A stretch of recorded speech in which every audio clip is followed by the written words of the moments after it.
कृपया चैनल को सब्सक्राइब जरूर कीजिए। जय हिंद, जय महाराष्ट्र। आपण पाहत आहात न्यूज एनी टाइम।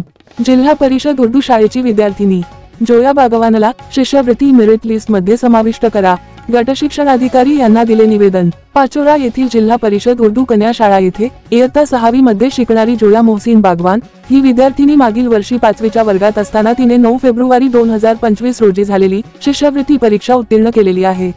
यावर्षी 9 जुलै 2025 रोजी शिष्यवृत्ती मेरिट मध्ये आलेल्या विद्यार्थ्यांची यादी प्रसिद्ध झाली। मात्र जोया बागवान हिने 59.33% गुण मिळवून सुद्धा तिचे नाव शिष्यवृत्ती मेरिट लिस्ट मध्ये समाविष्ट करण्यात आलेले नाही, अशी तक्रार जोया बागवानचे वडील मोहसिन बागवान यांनी केली आहे। आपल्या मुलीचे नाव समाविष्ट करण्यासाठी मोहसिन बागवान यांनी बुधवार रोजी गट साधन केंद्र पाचोरा येथे जाऊन गट शिक्षण अधिकारी, पंचायत समिती पाचोरा यांना निवेदन दिले। शुक्रवार रोजी मोहसिन बागवान यांनी जिल्हा परिषद जळगाव येथे स्वतः जाऊन मुख्य कार्यकारी अधिकारी यांना अर्ज दिला। शुक्रवार रोजी प्राथमिक शिक्षण अधिकारी जिल्हा परिषद जळगाव सचिन परदेशी कार्यालयीन कामासाठी बाहेर असल्याने यांच्याशी दूरध्वनीवर संपर्क केला। त्यांनी गट शिक्षण अधिकारी पाचोरा मार्फत कार्यालयाला प्रस्ताव सादर करण्याचे मार्गदर्शन केले। बुधवार रोजी उपशिक्षणाधिकारी श्री पठाण यांच्याशी दूरध्वनीवर चर्चा झाल्याने त्यांनी पूर्णपणे सहकार्य करण्याचे आश्वासित केले।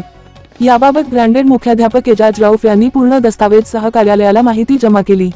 मोहसिन बागवान यांच्या म्हणण्यानुसार जोया हिने मेरिट लिस्ट मध्ये येण्यासाठी खूप परिश्रम केलेले होते।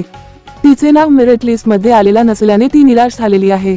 मेहनत करून अधिकारी होण्याचे तिचे स्वप्न आहे। मी एक रिक्षा चालक असून आपल्या सेवेत विनंती करतो की जर आपण तिचे नाव शिष्यवृत्ती मेरिट लिस्ट मध्ये समाविष्ट केले तर तिला पुढच्या शिक्षणासाठी प्रोत्साहन मिळेल, असे जोयाच्या वडिलांनी म्हटले आहे।